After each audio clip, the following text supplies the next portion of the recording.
ക്രിക്കറ്റിന്റെ ഓസ്കാറായ ICC പുരസ്കാരത്തിലും നേട്ടങ്ങളുടെ graph ഉയർത്തി ഇന്ത്യയുടെ ജസ്പ്രീത് ബുംറ. കഴിഞ്ഞ ദിവസം മികച്ച പുരുഷ ടെസ്റ്റ് താരത്തിനുള്ള ICC പുരസ്കാരം നേടിയ ബുംറ ഇന്നലെ 2024 മികച്ച പുരുഷ ക്രിക്കറ്റ് താരമായും തിരഞ്ഞെടുക്കപ്പെട്ടു. ഈ നേട്ടം കൈവരിക്കുന്ന അഞ്ചാമത്തെ ഇന്ത്യക്കാരനും ആദ്യ ഇന്ത്യൻ പേസ് ബോളറുമാണ് 31കാരനായ ബുംറ. പുരുഷ ക്രിക്കറ്റ് താരത്തിനുള്ള സർഗാരി സോബേഴ്സ് ട്രോഫിയുടെ അവസാന റൗണ്ടിൽ ഓസ്ട്രേലിയയുടെ ട്രാവിസ് ഹെഡ്, ഇംഗ്ലണ്ട് താരങ്ങളായ ജോ റൂട്ട്, ഹാരി ബ്രൂക്ക് എന്നിവരെയാണ് ബുംറ പിന്തള്ളിയത്.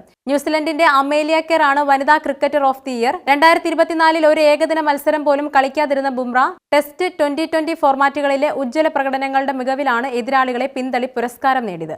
ടെസ്റ്റ് ബോളർ റാങ്കിങ്ങിൽ 1-ാം സ്ഥാനത്ത് പിന്തുടരുന്ന ബുംറ കഴിഞ്ഞ വർഷം 13 ടെസ്റ്റ് മത്സരങ്ങളിൽ 71 വിക്കറ്റുകൾ വീഴ്ത്തി വിക്കറ്റ് നേട്ടത്തിലും ഒന്നാമതെത്തി. ബോർഡർ ഗവാസ്കർ ട്രോഫി പരമ്പരയിൽ 5 മത്സരങ്ങളിൽ 32 വിക്കറ്റുമായി പരമ്പരയിലെ താരമായതും പോയ വർഷത്തെ ബുംറയുടെ വലിയ നേട്ടങ്ങളിൽ ഒന്നായി. ഇന്ത്യയുടെ 2020 ലോകകപ്പ് വിജയത്തിൽ നെടും തൂണായി മാറിയ ബുംറ 4.17 എക്കണോമിയിൽ 15 വിക്കറ്റ് നേടി ലോകകപ്പിലെ പ്ലെയർ ഓഫ് ദി സീരീസ് പുരസ്കാരവും സ്വന്തമാക്കി. ടെസ്റ്റിൽ കുറഞ്ഞ ഇന്നിംഗ്സുകളിൽ നിന്നും 200 വിക്കറ്റുകൾ തികയ്ക്കുന്ന ഇന്ത്യൻ പേസർ, ICC ടെസ്റ്റ് റാങ്കിങ്ങിൽ കൂടുതൽ റേറ്റിംഗ് പോയിന്റ് സ്വന്തമാക്കിയിരുന്ന ഇന്ത്യൻ ബോളർ എന്നീ റെക്കോർഡുകളും പോയ വർഷം ബുംറ സ്വന്തമാക്കി. രാഹുൽ ദ്രാവിഡ്, സച്ചിൻ തെണ്ടുൽക്കർ, R. അശ്വിൻ, വിരാട് കോഹ്ലി എന്നിവരാണ് ICCയുടെ ക്രിക്കറ്റർ ഓഫ് ദി ഇയർ പുരസ്കാരം നേടിയ മറ്റ് ഇന്ത്യൻ താരങ്ങൾ.